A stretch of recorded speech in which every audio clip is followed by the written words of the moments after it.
Hello. I almost forgot about you guys. I said I was hang on right back. I'm gonna go get you the receipts, and then everyone did it. I paused this and went about life as if that conversation never existed. So I'm back. So this is later in the day, so the sun is shining directly in my face. It's not a light. This is sunlight in my face, and there's nothing I can do about it. Oh, my camera's going all wacky. So I thought I would show you. I'm going to actually show you my.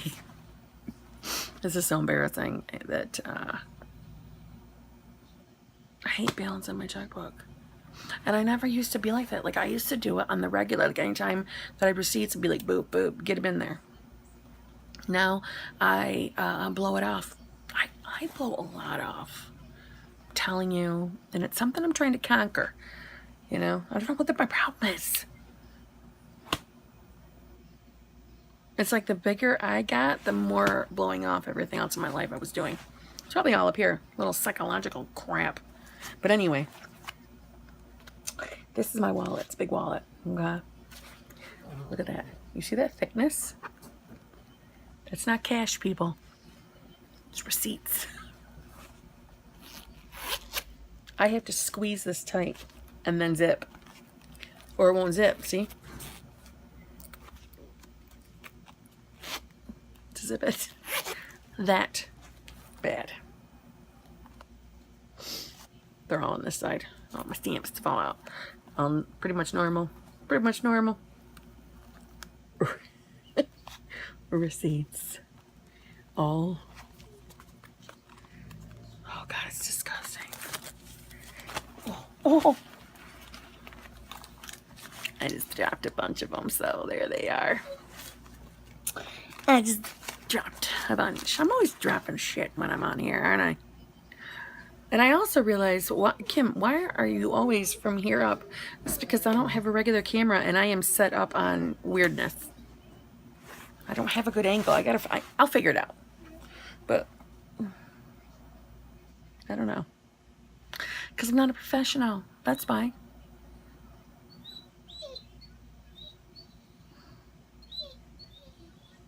Do you hear my dog?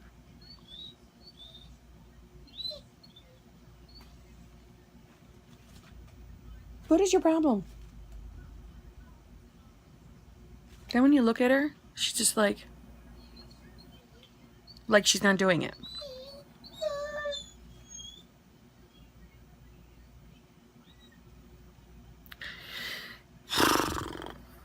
I got no energy today. I gotta go. I'm gonna go downstairs and what's that? I'm gonna go downstairs and wash the dishes. That's what I feel like when I talk about dishes. And then I'm gonna fold some laundry, change to the next load, and cook dinner. Of which none of that I feel like doing. I'm bored. And I'm boring you. And I know this. And I'm sorry. I don't know what my problem is. I love the fall, so it's like it's not the season change. I'm just bored.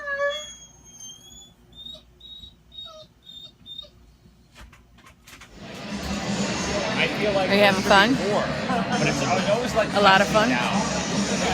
Say hi. Like, look at my camera. Hi. I'm putting this up on YouTube. Do you care? Okay. I'm like, good. Oh, what are you doing? We're here to see Henry Rollins. I think he's coming.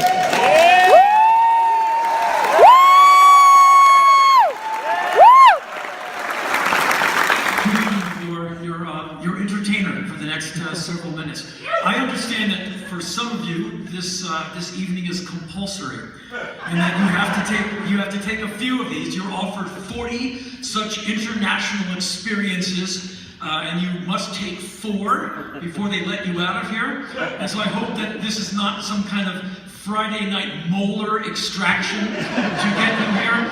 I will not be here all night. It is Friday. You are young and good looking. Your teeth are bright and your hair is magnificent. And so you have the entire weekend with which to toxify yourself to grow back to class on Monday if you make it.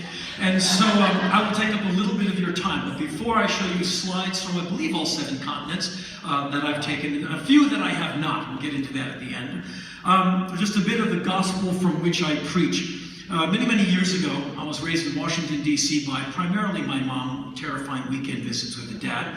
We went to all the museums in Washington, D.C., Smithsonian, National Art Galleries, and it was amazing. And my mom was addicted to art and music, and she'd save up her meager government scrapings, and we would save up our money and we would go abroad. She took me to places like Greece and Italy and England, and we'd go to all the museums and we'd see many things. And I became a worldly little guy for a 4th and 5th grader. I understood that English isn't applicable everywhere, and sometimes you have to smile and point and be polite, and that other countries have different things. There's poverty, that's not the American version, and that's kind of raw. And when you see it as a young person, it's very illuminating.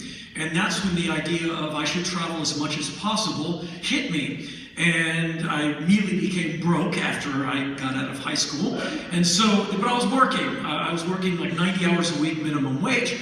And so I had nothing but top ramen noodles and socks that were unwashed in my small room. And then I joined a band. And I thought I knew poverty until I joined a band. And then you're eating other people's foods, you're fighting over sandwiches, you're murdering the bass player because he got an extra French fry. But in spite of all that, we were allowed to travel. And that's what happened a lot when you were in an independent band. You had no proverbial pot or nor the 2 nickels to rub together, but you had been to France, Belgium, England, Holland, etc., because rock and roll allowed you to travel. And if you got lucky, you could go to Japan maybe, or you could go to Australia, or maybe South Africa. And so you could be fairly worldly and broke. And somewhere in the 90s, by doing like the 90 millionth interview, I say yes to them all pretty much, desperate for your attention and your approval. You'll see. Anyway, they would say, well, you should travel a lot. And I'd always have to put in this caveat, yeah, I get around pretty much as rock and roll allows me to, but I've never been to the African continent. And at one point that started to bug me, around 95, 96, like, well, what's my problem? What do I need to do that? And so I looked it up. You gotta go to a travel doctor and get a whole bunch of vaccines shot into your arms. And so I picked a couple of countries I wanted to go to. I met the travel doctor, and he and his assistant got on either side of me because I had no time. And they put a bunch of vaccines into me. They said, you're gonna be dead on your feet for 24 hours. We put so many vaccines into you. I said, not me, wham! And I was down. And I went on one of the bestest trips ever. I called Sharon Osbourne, whose husband is Ozzy Osbourne. And I said, I got this great idea, Sharon. Your husband's band, Black Sabbath, heard of them? They're gonna be doing their reunion shows at the Birmingham NEC. I got this great idea for me.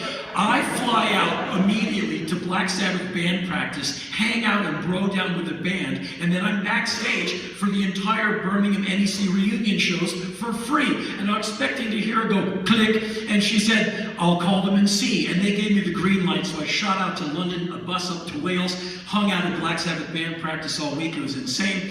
And then I went to the Birmingham NEC and spent days there as they prepared for the shows, saw the shows, and the next day, after raiding the dressing rooms, Black Sabbath got so much food they didn't eat. I wrapped it all up in napkins, and someone left them a bunch of Iron Maiden CDs, which I took, and traded them later at the used record store because I just don't need them. And so the next day, I flew to Kenya, and that was my first time going to Africa. And I lived in a tent in Masai Mara, near the Tanzanian border, eating peanuts, like grease spotting through bags that I'd stolen from Geezer Butler, Tony Iommi, Bill Ward, and Ozzy Osbourne. And from there I went to Madagascar, and then to Johannesburg, South Africa, and that was my first time in Africa. And I said to myself, I want to go to Africa every year if I can, just because I saw such great life lessons. And so what I want you to do, you're young, I can't tell you what to do. I'm 56, any 15-year-old can beat me up. I'm AARP, so respect.